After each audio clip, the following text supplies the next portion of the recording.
अपने अपने कर्तव्यों का पालन कीजिए। घर में जो माता पिता है ना, आओ हम पहले अपने उन कर्तव्यों का पालन कर लें। अगर वो वयोवृद्ध हो गए हैं, उनकी सेवा करने का पूरा फर्ज निभा लें, क्योंकि उनकी सेवा करके आदमी अपने जीवन के अनंत अनंत सुखों को एक ही जिंदगी में प्राप्त कर सकता है। बाकी किसी की दुआएं काम करे या ना करे, पर आदमी के बड़े बुजुर्गों की दुआएं उसकी जिंदगी में सदा मददगार रहती है, सदा जीवन का हिस्सा बनी रहती है। पहला नियम, घर में जो मम्मी पापा है, देख लीजिए आपने उनको भाग्य भरोसे छोड़ रखा है या खुद के भरोसे रख रखा है। सोच लो, भाग्य भरोसे छोड़ रखा है या खुद के भरोसे छोड़ रखा है। अभी थोड़े महीने पहले एक अमीर घर में हमारा जाना हुआ, तो मैंने देखा घर की जो बुढ़िया माँ जी थी, बड़ा सुस्त सुस्त यूं मुंह लटकाए लटकाए बैठे। मैंने पूछा, माता जी क्या बात है, यूं इतने उदास उदास क्यों बैठे हैं? कहने लगे, बाप जी मेरा कुत्ता मर गया। मुझे आश्चर्य हुआ, मैंने कहा माँ जी कुत्ता मर गया, उसमें आप इतना मुंह लटका कर बैठे हैं? मैंने कहा क्यों माँ जी इतना मुंह लटका कर क्यों बैठे, कुत्ता मर गया? अरे बाप जी कुत्ता ही तो था जो आवाज लगाने पे आता था, घर में आएगा कौन? शुरुआत कीजिए, घर में जो बड़े बुजुर्ग हैं शुरुआत कीजिए उनकी सेवा की, आशीर्वाद लीजिए उनके। सुबह उठकर उनको प्रणाम कीजिए। पहला काम क्या कीजिए, सुबह उठकर उनको प्रणाम कीजिए। भूल चूक कर अगर आप अपनी मम्मी पापा से अलग हो गए हैं, तो वापस ऐसी कोई गोटियां फिट कीजिए कि या तो मम्मी पापा जिस घर में आप रहते हैं वो वहां आ जाए, और यहां जहां पर आप वहां रहते हैं वहां पहुंच जाए। अगर आपको लगता है आपके मम्मी या पापा या दोनों गांव में अकेले हैं, हमारे वचनों पर विश्वास कीजिए, आज से कार्रवाई शुरू कीजिए। अगर वो कहते हैं कि हमारा बेटा वहां पर मन नहीं लगता, कहिए मम्मी पापा अगर आप नहीं आते हम आपके पास आ जाएंगे, हमारा कैरियर चौपट, हमारा जॉब चौपट, हमारा धंधा प्रभावित होगा। आप उन्हें अपनी सौगंध खिलाकर लेकर आ जाइए, पर विश्वास रखिए अगर आज आपने अपने मम्मी पापा को भगवान के भरोसे छोड़ रखा है, तो आपके बच्चे आपके भी बाप निकले। विश्वास रखिएगा, अगर आपने आज अपने माता पिता को भगवान के भरोसे छोड़ रखा है, आपके बच्चे आपके बाप निकलने वाले हैं। आप कम से कम महीना का खर्चा तो भेजते हैं, वो भी नहीं भेजने वाले। हम एक वृद्धाश्रम में गए थे, कहानी यूं घटित हुई, एक महिला ने अपने बच्चे को पढ़ा लिखा कर डॉक्टर बनाया है। सच्चाई ये थी कि बच्चे के पापा दुनिया से तब चले गए जब बच्चा केवल 2 साल का था, पर मम्मी के अरमान थे, और तब मम्मी के अरमान और ऊंचे हो जाते हैं जब बच्चे के पापा नहीं होते। मैं अपने बच्चे को आगे बढ़ाऊंगी, मैं अपने बच्चे को आगे बढ़ाऊंगी, और इसी को लेकर उसने ख्वाब बना लिया कि मैं अपने बेटे को डॉक्टर बनाऊंगा। बेटा डॉक्टर बन गया, डॉक्टर बेटा बन गया, तो उसकी पत्नी भी कौन है, डॉक्टर आई। मां ने अपना प्लॉट भी बेच दिया था, अपनी सोने की चूड़ियां भी बेच दी थी, अपने और गहने भी बेचे थे, और एकमात्र जो गले का हार था वो भी बेच दिया, ये सोचकर कि मेरा बेटा पढ़ लिख जाएगा तो वापस ये सब बन जाएगा। बहू आई, पढ़ी लिखी बहू, पढ़ा लिखा बेटा, माता जी बेचारी भोली भाली सीधी सादी। अब घर के आंगन में वो बैठी रहती, तो कभी अब बुढ़ापा है भाई। एक दिन पत्नी ने अपने पति से कहा कि माँ जी घर में अकेली रहती है, लारें टपकती रहती है, ये गोर गोर गोर गोर, इनके ध्यान नहीं होता है। काम करे ना, अपन शहर में जो वृद्धाश्रम है वहां ले जाते हैं, मम्मी का खर्चा अपन उठाते रहेंगे, वहां बूढ़े बूढ़ियों के बीच बड़े प्रेम से आराम से रहेंगे। और एक दिन बेटे ने कह दिया, माँ चलो मैं आपको अपना घर ले जाता हूँ। लोहे की एक पेटी में 2 कपड़े डाल दिए गए और अपना घर ले आए। मम्मी ने देखा अपना घर इतना बड़ा बनाया है, पर अंदर आया तो पता लगा ये अपना घर कितना पराया है, क्योंकि वो अपना घर अपना नहीं था, वो कोई समाज का वृद्धाश्रम था। बेटे ने कहा था अपना घर, जहां बाहर लिखा था अपना घर, जो दिखने में बड़ा खूबसूरत था, पर अंदर जाने पे पता लग गया अपना घर अपना नहीं है, ये अपना घर भी कितना पराया है। वृद्धाश्रम में दाखिल कर दिया गया, और जैसे ही अंदर गई कि मम्मी समझ गई मुझे यहाँ वृद्धाश्रम में क्यों लाया गया। उसने कहा बेटा मैं यहाँ नहीं रह पाऊंगी, मेरा मन नहीं लगेगा, मुझे घर में रहने दे। अरे तू कहेगा तो मैं नीचे अपने तलघर में रूम में रह जाऊंगी, ऊपर वाले रूम में रह जाऊंगी, बाहर वाले रूम में रह जाऊंगी, मेरा यहाँ मन नहीं लगेगा। और माँ जी रोने लगी और बहू बार बार समझाने लगी। संयोग की बात थी, हमारा उसी समय वहां पहुंचना हुआ। वृद्धाश्रम। अब घटना आगे बढ़ा रहा। वृद्धाश्रम में हमारा पहुंचना हुआ और उन दोनों की हालत को देखा। माँ जी रो रही थी, बहू जी समझा रही थी। माँ जी रो रही थी, बहू जी समझा रही थी। मैं बीच में टांग अड़ाने चला गया। मैंने कहा, बहन जी क्या बात है, ये माँ जी इतने रो क्यों रहे हैं, और आप क्या बात है, कोई कुछ हो तो बताओ। मैं नहीं समझा। अरे गुरुजी कुछ नहीं, आप समझाओ ना, हमारे घर में हम ध्यान नहीं रख पाते हैं। माँ जी को हम कहते हैं कि हम मिलने आते रहेंगे, खर्चा उठाते रहेंगे, माँ जी को हम यहाँ वृद्धाश्रम में रखने आए, आप इन्हें समझा दो कि यहाँ रह जाए। मैंने माँ जी को कहा, मैंने कहा माँ जी बहू जी जैसा कहते कर लो। कहने लगी, गुरुजी मेरा मन नहीं लगेगा, मैं नहीं रह पाऊंगी, मेरा अकेले मन नहीं लगेगा, मैं अकेली नहीं रह सकती। मैंने बहू से कहा, मैंने कहा बहू एक काम करो, मेरा सुझाव मानो, इनको मैं समझा दूंगा कि यही ये रह जाएगी, आपकी समस्या का समाधान अभी कर देता हूं, पर आप केवल एक काम करो, अपने पीहर फोन लगाओ। उसने कहा हाँ गुरुजी बताओ। मैंने कहा एक काम करो, अपने पीहर में जो आपकी मम्मी है ना, उनको भी यही बुला लो, समदन समदन साथ साथ रहेगी। कौन कौन कौन कौन कौन कौन कौन कौन बोल लो। समदन समदन, आपके पति की मम्मी और आपकी ओरिजिनल मम्मी दोनों साथ साथ रहेगी और गप्पे मारकर अपनी जिंदगी काटती रहेगी। बहू ने मुझे यूं देखा, आंख ऊंची करके और यूं करके कहा। मैंने कहा देख लो बहन, रास्ता मैंने आपको बता दिया, और आपको पता है उस बुढ़िया को वापस घर ले जाने के अलावा उसके पास कोई रास्ता नहीं था। मेरे भाई, अपने अपने कर्तव्यों का पालन कीजिए। आपके अपने जो कर्तव्य हैं उन कर्तव्यों का पालन कीजिए और पहला कर्तव्य निर्वाह कीजिए। घरे जो बड़े बुजुर्ग हैं उनके सार संभाल। बूढ़ी दादी माँ है ना, देखिए हम आपको धर्म बता रहा हूं। आपके घर में बूढ़ी मम्मी है, मंदिर जा रही है, लकड़ी हाथ में लेकर धीरे धीरे एक काम कीजिए। आप में कई लोग हैं जिनके मम्मी पापा गांव में रहते हैं, है ना, कई लोग होंगे, थोड़ी बहुत तो है ही है। अब जब आप गांव जाते हैं तब क्या होता है, 9-9 बजे तक 8-8 बजे तक आप बिस्तर में पड़े रहते हैं। बूढ़ी माँ गीड़िया पकड़ के धीरे धीरे धीरे धीरे मंदिर जाती है, वापस आती है। जब आप गांव में हैं तो धर्म कीजिए। मुंबई में आ गए तो कर्म योग कीजिए, पर गांव में पहुंच गए तो धर्म योग कीजिए। मम्मी से कहिए मम्मी आप ठहरो, मैं आ रहा हूं। नीचे आए, अपनी एक्टिवा को बाहर निकाली, मम्मी को स्कूटर में बैठाया, मंदिर लेकर गए, पूजा करा के वापस लेकर आ गए। धर्म कीजिए। आदमी का पहला धर्म है अपने अपने कर्तव्यों का, जोर से बोलो, जोर से बोलो, आदमी का पहला धर्म है अपने अपने कर्तव्यों का पालन करना। और कर्तव्यों का पालन करने में पहला काम, आओ अपने घर में आते हैं, घर में मिठास बोलते हैं और पहला काम करते हैं, घर के बड़े बुजुर्गों की सेवा सार संभाल ले ले। हर आदमी ये नियम ले ले। आप में कौन कौन है जिनके मम्मी पापा हैं, हाथ खड़ा करो तो। मम्मी पापा या दादा दादी जिसके अभी हैं, इतने लोगों के हैं। चलो एक छोटा सा नियम ले लो, रात को सोने से पहले 5 मिनट उनके पास जाके बैठो। आप ऑफिस से जाते हैं, खाते हैं, पीते हैं, टीवी देखते हैं, अखबार पढ़ते हैं, अब ये नोटों की मारा मारी है तो उसमें खोपड़ी लगाते हैं और वापस अपने बेडरूम में सुबह उठे, नहाए धोए, रवाना। अपन को कितने ही दिन हो गए होंगे मम्मी के पास आधे घंटा बैठे हो। याद करो ईमानदारी से, अपने को कितने महीने हो गए होंगे दादा से के पास आधे घंटा। और दादा दो प्रणाम, ठीक है ठीक है, हाँ बाबा भी ठीक है, अच्छा ठीक है ना। आधे घंटा दादी माँ के पास बैठो, 10 मिनट मम्मी के पास बैठो, थोड़ा सा उनकी पीठ पर हाथ फेर दो, थोड़ा सा उनकी पगथली में मालिश कर दो, थोड़ी सी उनकी सेवा कर दो।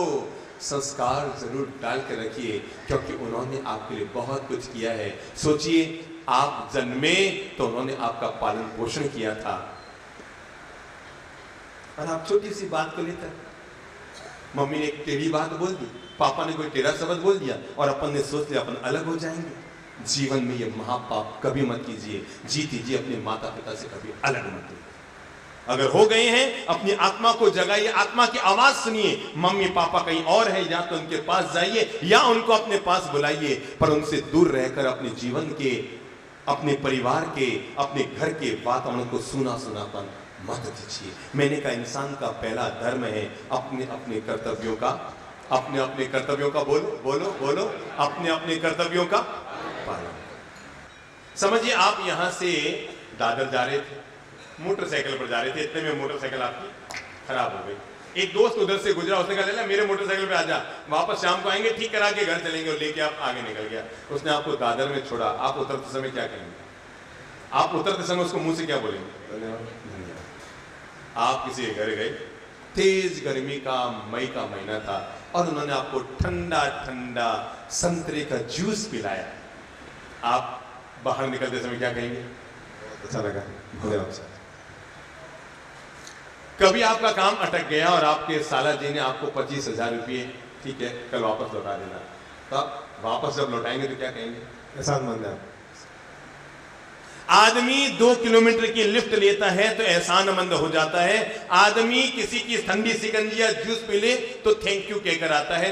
आदमी किसी के 25,000 रुपए का 2 महीने के लिए अपने पास रख ले तो थैंक यू कह के आता है। हम में से हर आदमी सोचे, हमने अपने मम्मी पापा जिन्होंने पाला पोसा, पांव पे खड़ा किया, हमारे जीवन का निर्माण किया, हमने जीवन में कितनी बार उनको थैंक यू बोला? सोचो, मैं भी सोचूं, आप भी सोचे, हर आदमी सोचे, आपने अपने बूढ़े दादा दादी मम्मी पापा को कितनी बार थैंक यू कहा? मम्मी आपने मुझे पाला, मम्मी मैं एहसानमंद हूं, आपने मेरे जीवन का निर्माण किया, आप न होते तो मैं अनाथालय में होता। मम्मी मम्मी प्लीज, आप मेरे लिए गॉड है, भगवान है, ईश्वर है। हमने कितनी बार बोला? कितनी बार बोला? कितनी बार बोला? उसको नहीं देखा हमने कभी, उसको नहीं देखा हमने कभी, पर उसकी जरूरत क्या होगी? हे मां तेरी सूरत से अलग भगवान की सूरत क्या? उसको नहीं देखा। और जो मैं दूसरा अनुरोध आपसे करना चाहता हूं, धर्म के 3 चरण। पहला चरण है अपने अपने कर्तव्यों का पालन कीजिए, यह आपके जीवन का सबसे बड़ा धर्म है। और धर्म का दूसरा चरण है, और वो है अपने अपने कषाय और मनोविकारों पर विजय प्राप्त करना। हर आदमी देखिए, उसके भीतर 4 कमियां पल रही हैं। हर आदमी देखे, मैं भी देखूं, आप भी देखें। मैं अपनी कमियों को जीतूं, आप अपनी कमियों को जीतें। दूसरों की कमियों को जब जब हम निकालेंगे तो हम कमीने बन जाएंगे, पर अपनी कमियों पर जब जब नजर डालेंगे तब तब हम खूबसूरत और खास आदमी बन जाएंगे। आदमी बड़ा गजब का होता है, जब किसी पैसे वाले आदमी को देखता है ना, उसकी महंगी मर्सिडीज कार से निकलते हुए, तो उसका जी करता है, अरे भगवान मैं भी ऐसा पैसे वाला बन जाऊं, है ना। जब किसी अमीर आदमी को देखता है तो आदमी का मन करता है मैं भी ऐसा पैसे वाला और अमीर बन जाऊं। पर जब किसी संत को देखता है, ललित प्रभ चंद्र प्रभ महाराज को देखता है, तो मन नहीं करता मैं भी कल सुबह महाराज बन जाऊं। आदमी का मन बड़ा गजब का होता है, बहता है। मैंने कहा दूसरा काम अपने जीवन में कीजिए। पहला काम मैंने कहा अपने अपने कर्तव्यों का पालन कीजिए। आज से ही जिंदगी में जोड़ लीजिए धर्म। मंदिर जा रहे हैं, अच्छी बात है, न जाएंगे तो भगवान आपको माफ कर देगा। सामायिक कर रहे हैं, अच्छी बात है, न कर पा रहे हैं तो भगवान आपको फिर भी माफ कर देगा। पर आपके मम्मी पापा हैं और आप उनकी सेवा संभाल नहीं कर रहे हैं, विश्वास रखिएगा, न तो यहां आप माफ करने के काबिल है, न ऊपर जाने के बाद आप माफ करने के काबिल रहेंगे। अपनी अपनी आत्मा में झांक कर देख लो, मैं भी झांकू और आप भी झांकें। अगर हमसे दोष हो रहा है, आज से हम धर्मात्मा बनेंगे। मंदिर के बाद में, थानक के बाद में, हम पहले धर्मात्मा अपने घर के बनेंगे। और दूसरी बात मैं कह रहा हूं, अपने अपने मनोविकारों पर विजय प्राप्त करो। क्या करो? अपने अपने मनोविकारों पर विजय प्राप्त कर लो। देखो आपके भीतर क्या क्या दोष है। कोई है जिसे लोभ बहुत होता है, पैसा सामने आ जाए तो पागल हो जाता है। कोई है जिसके भीतर मोह ज्यादा है, कोई है जिसके भीतर क्रोध ज्यादा है, कोई है जिसके भीतर संसार की वासना ज्यादा है। हर आदमी अपनी अपनी कमजोरियों को देख ले। धर्म कुछ भी नहीं है, अपनी अपनी कमजोरियों को देखना और उन पर विजय प्राप्त करना, इसी का नाम धर्म है। अपने अपने विकारों को देखना और उन विकारों पर विजय प्राप्त करना, इसी का नाम धर्म है। जहां जहां राग पैदा हो वहां वहां जीवन में वैराग्य को पैदा करना। जहां जहां क्रोध पैदा हो वहां वहां जीवन में प्रेम को पैदा करना। जहां जहां लोभ पैदा हो वहां वहां जीवन में संतोष को पैदा करना। जहां जहां मन में अहंकार पैदा हो वहां वहां सरलता को पैदा करना। ये इंसान के जीवन का धर्म है। और इंसान के जीवन का अगर अंतिम धर्म मुझे पूछना चाहेंगे, पहला धर्म क्या है? अपने अपने कर्तव्यों का पालन कीजिए। दूसरा धर्म क्या है? बोलो तो अपने अपने मनोविकारों को समाप्त कीजिए। और इंसान का तीसरा धर्म और अंतिम धर्म है, इंसान होकर इंसान के काम। क्या धर्म है? क्या धर्म है? क्या धर्म है? अगर आपको लगता है ईश्वर ने आपको बहुत दिया है, तो उस बहुत को इकट्ठा कर करके भविष्य की निधि मत बनाइए। अपितु आपके पास अगर ज्यादा है तो भगवान ने इसलिए ज्यादा दिया है ताकि जिनके पास कम है आप उनका कल्याण कर सकें। जीवन का अंतिम धर्म अपने आप से जोड़िए और वो है इंसान होकर इंसान के, बोलो, इंसान होकर इंसान के काम आना। आदमी आदमी के काम आए, इंसान इंसान के काम आए। आदमी के जीवन का सबसे बड़ा ये धर्म है, आदमी होकर आदमी के काम आना। अगर आपको लगता है ना आपके बच्चे का बर्थडे है, चलो बच्चे का बर्थडे मनाते हैं, होटलों में जाकर खूब मना लिया। अब किसी अनाथालय में चले जाना, अब किसी वृद्धाश्रम में चले जाना, अब किसी नेत्रहीन बच्चों की स्कूल में चले जाना और वहां पर जाते समय साथ में 5 किलो मिठाई ले जाना। अगर आप अनाथालय या बच्चों की स्कूल में, नेत्रहीन बच्चों की स्कूल में गए, अगर आप अस्पताल में गए हैं तो फल फ्रूट एप्पल साथ में ले जाना। और वहां पर जो बीमार लोग हैं ना अस्पताल में, अपने बच्चे के हाथ से सबको एक एक एप्पल दिलाई, 50 एप्पल बांट करके अपने घर आ जाना। अनाथालय, वृद्धाश्रम या नेत्रहीन विद्यालय या इस तरह के मूक बधिर जो बच्चों के विद्यालय, वहां गए और वहां पर जाकर बच्चों को एक मिठाई और पेड़ा खिलाकर आ गए। मेरे भाई, होटलों में खा कर आदमी का सुबह अंत हो जाता है, पर जो दूसरों को खिला देता है वो अपने जन्मदिन को सार्थक कर देता है। अपनी बात एक छोटी सी घटना कहकर आज की पूरी कर रहा हूं, बहुत ध्यान से सुनिएगा घटना को। छोटा सा बच्चा,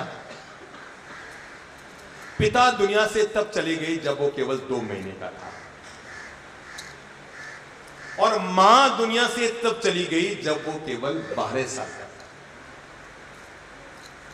उसका न ननिहाल में कोई, न ददीहाल में कोई, न चाचा, न मामा, न काका, न काकी, न बाबा, न बाप, कुछ भी नहीं। अकेला दुनिया में बचा। मां जब बीमार पड़ी तो मरते मरते मां ने कहा था कि बेटा, मेरे बड़े ऊंचे अरमान थे कि मैं तुम्हें पढ़ा लिखा कर दुनिया का एक बहुत बड़ा डॉक्टर बनाऊंगा, पर मुझे लग रहा है अब मेरा शरीर टूट रहा है और शायद मेरे अरमान में पूरे न कर पाऊं। पर बेटा, मैं तुम्हें कह रही हूं कि तुम पढ़ लिख कर बड़े आदमी बनना, बड़ा डॉक्टर बनना, दुनिया की सेवा करना। और बेटा ध्यान रखना, तुम्हारे पापा भी इलाज के अभाव में मर गए थे, उनका इलाज हो नहीं पाया, पैसे अपने पास थे नहीं, इसलिए तुम औरों का बहुत ध्यान रखना, गरीबों की भलाई का हमेशा चिंतन करना। पर बेटा याद रखना, तुम्हारे पापा चले गए पर मैंने मेहनत करके तुमको पाला है, मांग करके नहीं पाला। और मैं अगर मर जाऊं तो बेटा तुम मुझे केवल इतना सा वचन दे दे, तुम मर जाएगा भी मांग कर नहीं खाएगा, मेहनत करके खाएगा। जिंदगी में जब भी खाएगा दया का दूध नहीं पिएगा, परिश्रम का पानी पिएगा। उसने कहा ओके मामा, प्रॉमिस। और संयोग की बात है कि मां की तबीयत बिगड़ती गई, गरीब घर, इलाज हो न पाया और महिला मर गई।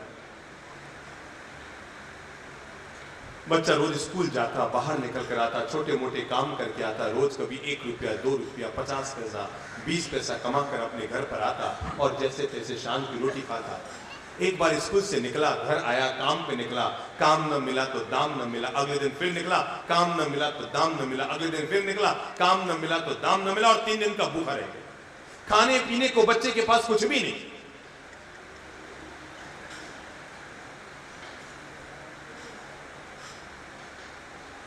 मां ने कहा था, बोलो, मर जाना पर, और उसे लगा कि अब उसका पेट पाताल में चला गया, चक्कर आने लग गए हैं भूख के कारण, अब वो खड़ा नहीं रह पा रहा है। तभी सामने एक घर नजर आया, उसने जाकर दरवाजा खटखटाया।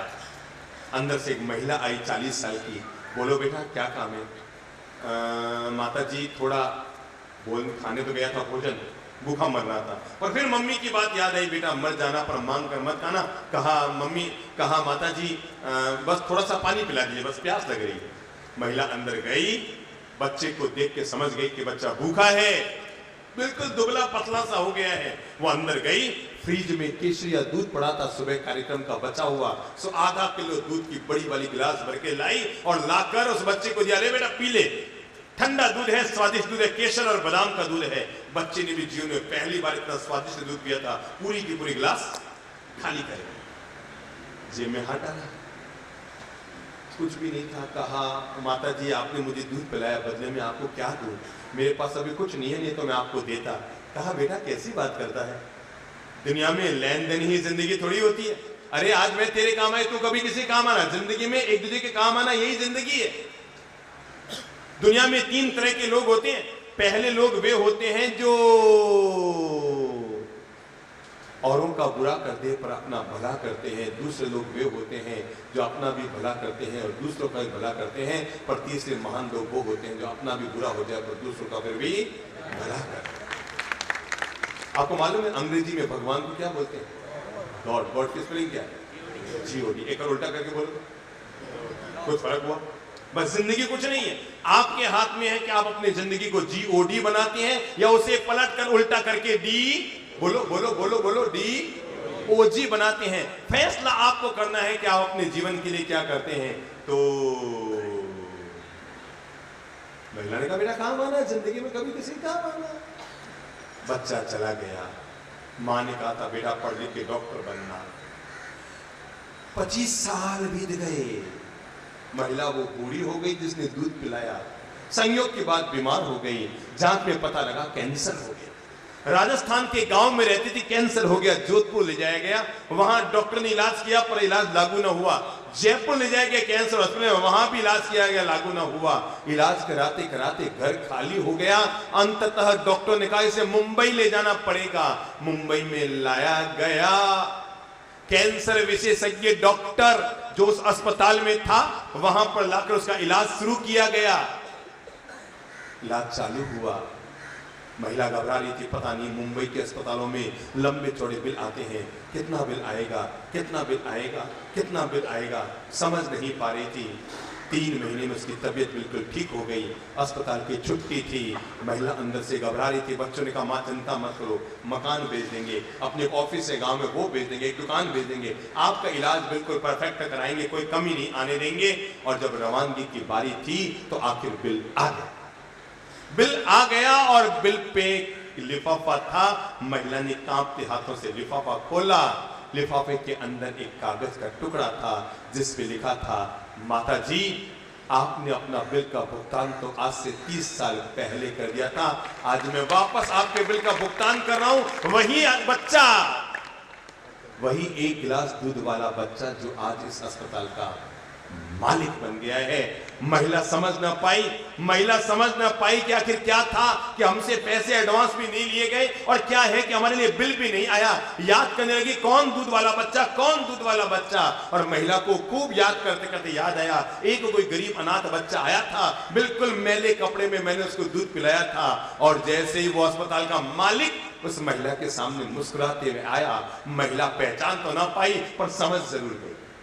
महिला उसको चेहरे से पहचान तो ना पाई पर समझ जरूर गई। और समझ ये गई कि यही वह आदमी है। और वो अंत में अपने भीतर खो गई और अपने पास में खड़े हुए बच्चों को बुलाकर कहा बेटा जिंदगी भर याद रखना, जिंदगी में छोटी सी छोटी भलाई भी कितना बड़ा परिणाम देती है। मुझे याद भी नहीं है कब इस बच्चे को 1 गिलास दूध पिलाया होगा, लेकिन वो 1 गिलास दूध आज वापस ये परिणाम दे रहा है। मेरे भाई, आदमी का अगर तीसरा और अंतिम धर्म कोई होता है, बोलो बोलो क्या है?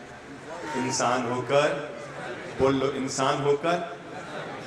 देख लो हमारे द्वारा कभी किसी का दिल तो नहीं दुखाया जा रहा, हमारे द्वारा कभी किसी को पीड़ा तो नहीं पहुंचाई जा रही है, हमारे द्वारा किसी को तकलीफ तो नहीं दी जा रही है। और अगर ऐसा हो रहा है तो अपने आप को मोड़िए, चाहे आपका स्टाफ भी क्यों ना है, पर सावधान रहिए। आपके किसी कर्म, व्यवहार, बोल चाल, पैसे की लेन देन में अगर उसका दिल दुख रहा है, प्लीज 1000 रुपए को ज्यादा तवज्जो मत दीजिए, पर अपने स्टाफ के दिल को फिर भी खुश रहिए। है काम आदमी का औरों के काम आना, जीना तो है उसी का जिसने ये राज जाना।